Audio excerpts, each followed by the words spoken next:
Welcome back to Fuel Up Classic. Now, if you watch my other videos, you can probably tell that we're not in our usual location. In fact, this one is somewhat more picturesque. We're over in Normandy in France at the very start of our epic French road trip, where we take two V8 British classic cars that could not be more different on about a 2,000-mile trip through France. Now, we're taking it slowly, we're not pushing things too much, but we did have a bit of a long slog yesterday to get down to here, just under 600 kilometers in one hit. Now, that's not so bad if you're in the air-conditioned luxury of the Bentley, but I was in the Marcos, and that is a very, very different story. You sit about 6 inches from the ground, there's no seat adjustment whatsoever, only electric adjustment of the pedals like that of a race car, and it's incredibly loud, incredibly warm in there, even with the roof off. But I have to say, after a few hours in, especially when we crossed over the channel and got into France on there, and I have to say, much, much better roads than ours in the UK, this car really came into its own. It's got a thunderous V8 soundtrack. I think it looks fantastic. It's super special. And we're going to put some miles on this car on this trip, and I'm going to get to know this car better than ever. But it's the same with the Bentley as well. This car's been around for about 3 or 4 years now, and it's been up and down the UK, but it's never been on a proper road trip. So we're going to be doing a couple of thousand miles over about 10 days.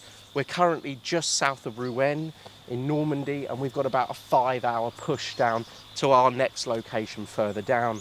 But join us on this journey as I get to know these classic cars so much better, and also bring you guys along for the trip as well. This feels very special to me, and it's a privilege to bring you guys along.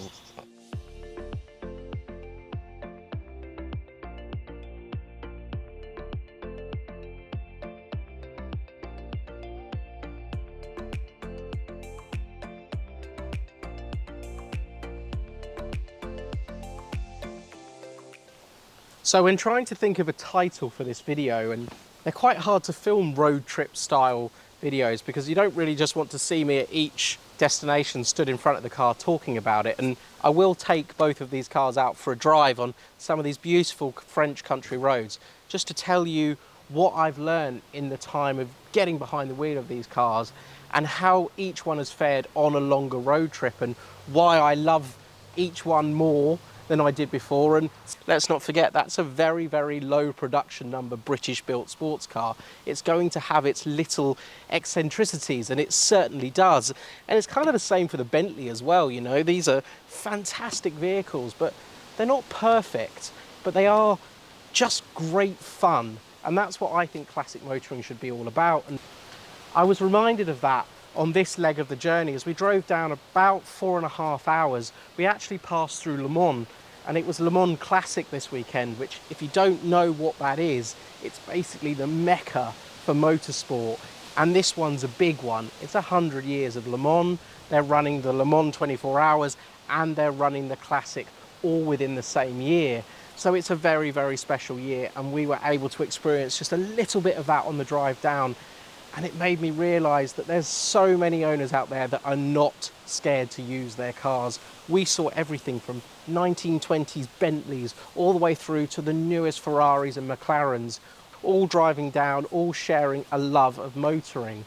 And that made me realise that is now the time to take a classic car road trip. If you own a classic car at home, or you're thinking about buying one, and you've been thinking about it for several years and just haven't quite pulled the trigger, perhaps now is the time, because we do live in changing times, and there's been evidence of that. Even driving through France, there's several low emission zones, and those zones can change daily as to whether a car like this is allowed in or not. So it's becoming slightly more constricted to do those kind of epic road trips that we'd all love to do. So I think now is the time, and the very reason that we've brought the Bentley and the Marcos along is actually by fate. The Marcos was always meant to come with us, always wanted to do a special trip with that car, but the Bentley wasn't. Actually, I was going to bring my very sensible and very boring Volvo V70 estate, but 2 days before departure, it decided to basically detonate its entire engine. So that car is now off to the scrap heap. And we had to pull the Bentley out of storage very, very quickly, get it checked over by a specialist. And that's the reason that this car's on the journey. And I'm so, so glad it is, because we've been able to almost experience 2 road trips in one, the opposite ends of the classic car spectrum, and it's been all the better for it. So I think now is the time to take a classic car road trip.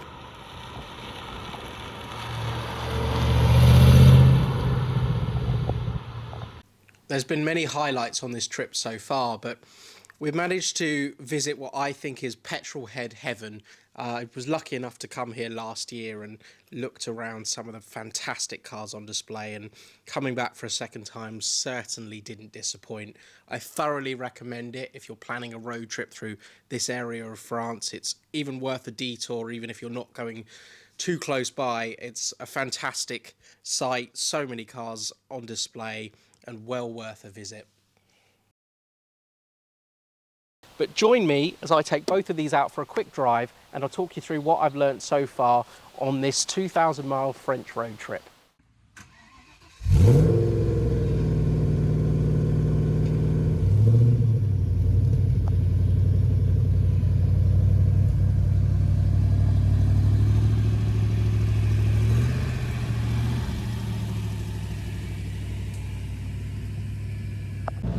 So one of the things I really love about this car is the noise it makes. I mean, everything about it is theatrical. The way it looks, the way it drives, the way it sounds. And really this car, as I mentioned, had only been used for short trips for a number of years now. But covering 1,000 miles so far, and still a lot of miles to go, and some of them have been really long driving days, I've just come to love this car even more. It's just so much fun. I think it's so unique. It's probably right now the only Marcos Mantara in France, although Le Mans is going on, so there could well be a few more around, but you never see them. You never see them. It's such an obscure car, and I love that. I love eccentric British cars, or eccentric cars from all over the world, to be perfectly honest, but the Marcos is pretty high up on my list.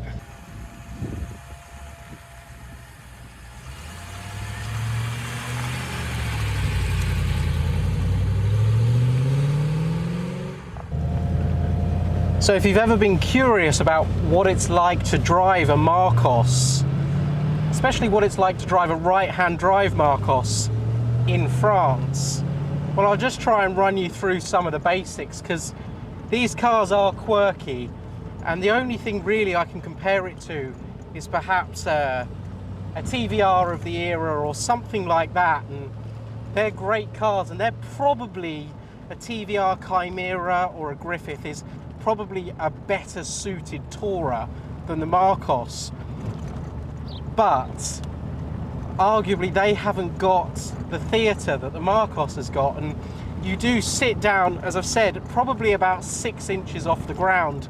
The seats are sort of sculpted into the interior rather than being separate seats, and you sit with your legs almost out straight. As I've said, adjustment is only on the pedals, no adjustment on the seat, no adjustment on the steering wheel, but it's amazing how quickly you adapt to the driving position. And one of the greatest things about this car, and early Marcoses in particular and TVRs, didn't have power steering, and it just makes them such hard work. But I'm really pleased to say that this car does have power steering, and it's actually incredibly light. It doesn't take away from the driving experience. In fact, if I had one of these that didn't have power steering, I'd be looking to have it fitted, because it just transforms the car.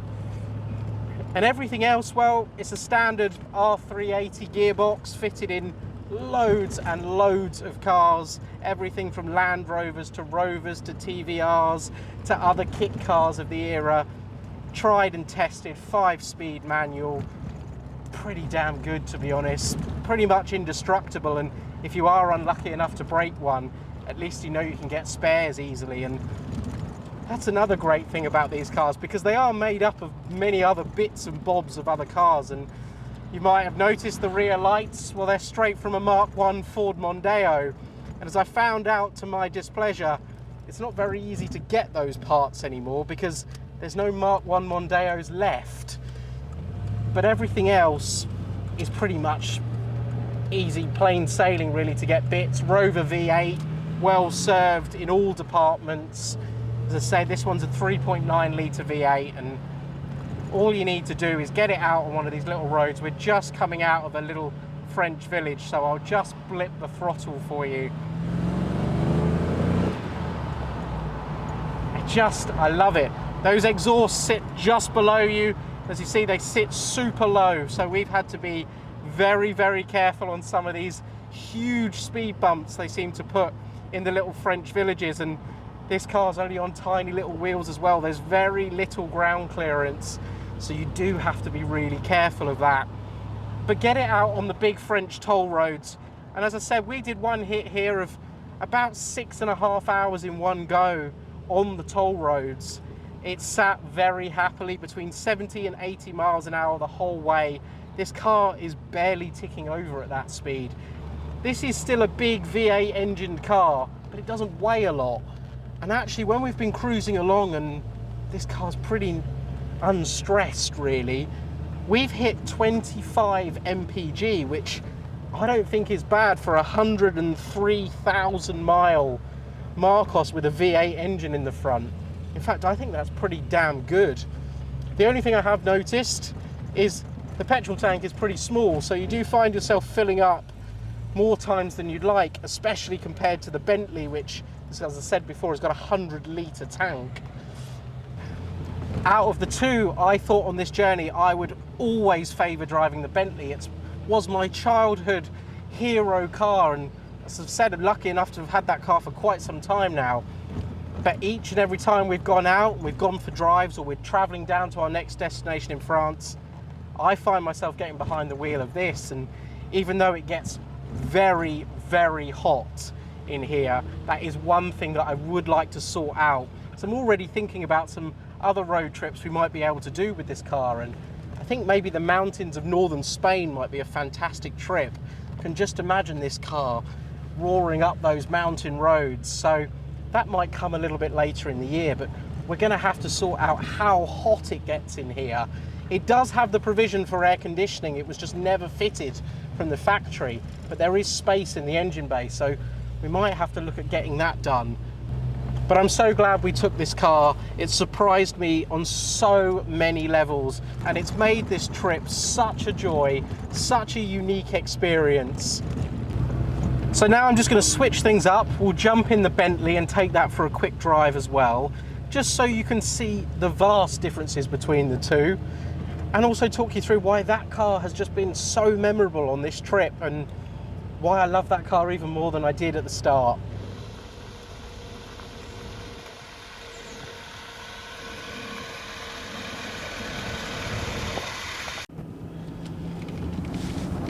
So, as I'm sure you can tell at home, things couldn't be more different in the Bentley.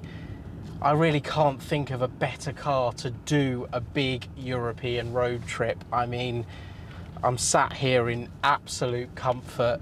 The air conditioning is ice cold. And one of the great things about this Arnage as well, and it can surprise you just how powerful this thing is. It's a 6.75 litre V8 turbocharged engine, about 400 brake horsepower. And of course, this is a heavy old car, but it's the torque.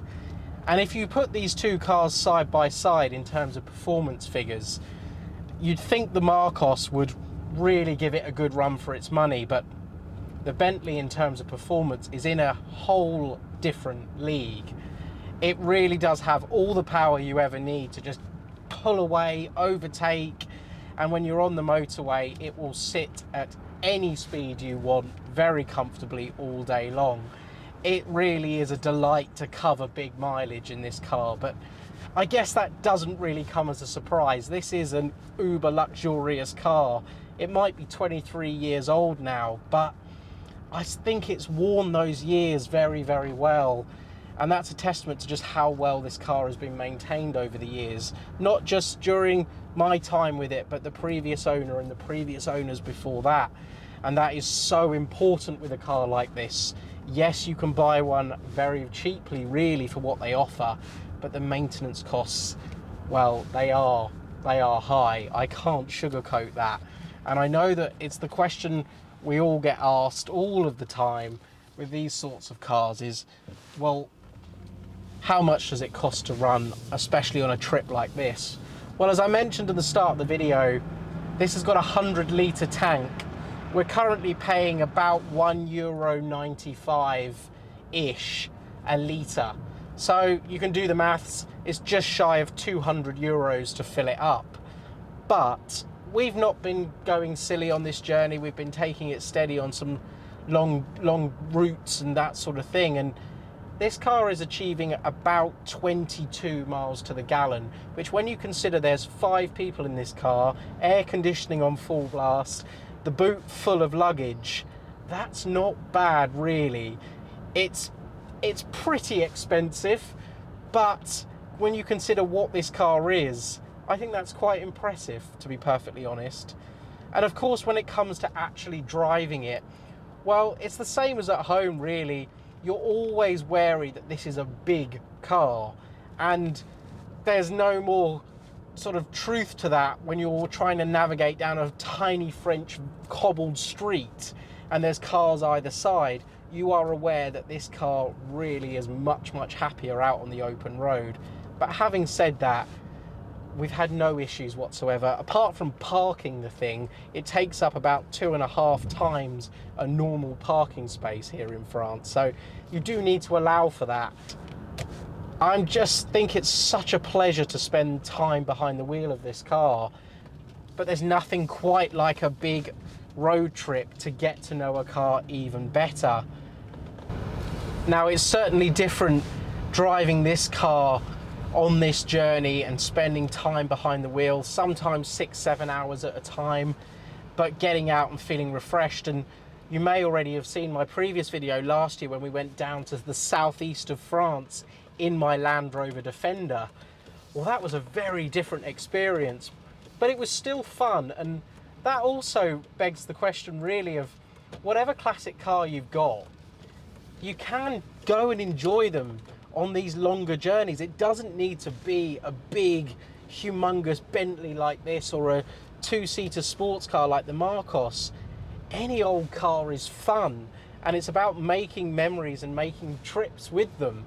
And I've learned that whether it be the Defender, whether it be this, whether it be the Marcos or something else, they're all great in their own right, and I need to use these cars more. They need to be out and about and enjoyed, whether it be at home in the UK or whether it be in Europe, further afield. I just don't know. I really want to do more journeys with it. I hope you've enjoyed this video. It's not a detailed video of each of these cars outright. It's actually just documenting what's been a fantastic trip and a privilege to take these cars on. And I hope you guys have enjoyed coming along for a little part of the journey as well, because I try and film these road trips as much as possible. They're actually quite hard to put together, and we are here for a holiday, so I'm trying not to film all the time. But no, I hope you've enjoyed it. There's plenty more classic videos on the way. We've got a variety of cars lined up over the next few months, so please do subscribe if you haven't already, and you'll be seeing a lot more of the Bentley and a lot more of the Marcos and a lot more of some other classic cars as well. And don't forget, we've got some projects on the channel as well that I'll be updating you with. Some good news and some bad news on the project side of things very soon.